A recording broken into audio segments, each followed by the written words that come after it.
ભારત માતા કી જય. અમારા નિષ્ઠાબેન છે, એમને ડીપીએસ સ્કૂલમાં ભણે છે. એમને વેકેશન પડી ગયું છે, એટલે કાલે રાતે એના પપ્પા ના આવ્યા, રાતે 12 વાગે આવ્યા.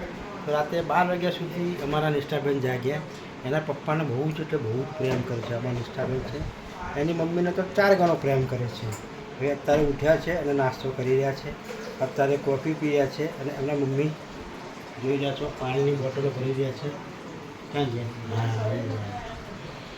અમારા નિષ્ઠાબેન છે, કોફી પીને તમને 2 શબ્દો કહેશે.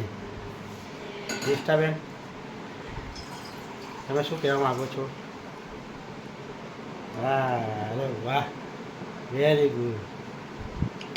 કોઈ ગુસ્સો નહીં, કોઈ કકરાટ નહીં, પ્રેમથી જે આપે એ ખાઈ લે છે. અમારા નિષ્ઠાબેન કંઈક કહેશે, શું કહેવું છે?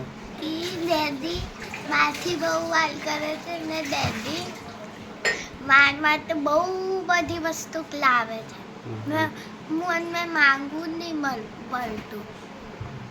અને મમ્મી છે ને મારું બહુ ધ્યાન રાખે, કેમ કે મને ટાઈપ 1 ડાયાબિટીસ છે.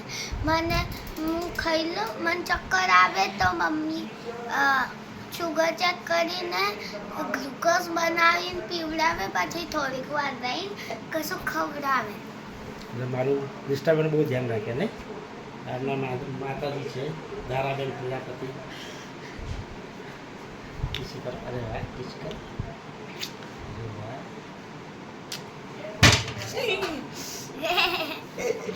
ચલો બીજું કઈ નિષ્ઠાબેન?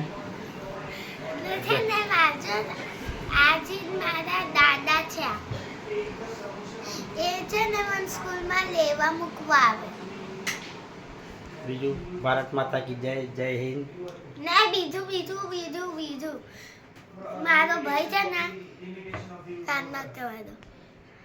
મારો બેન ભાઈ છે ને, ભાંડોને મારે છે મોટી મમ્મીને અને મને. તમને સમજાયું? સમજાયું તો ઓકે, ના સમજાયું તો જય હોય. ભારત માતા કી જય, જય હિન્દ.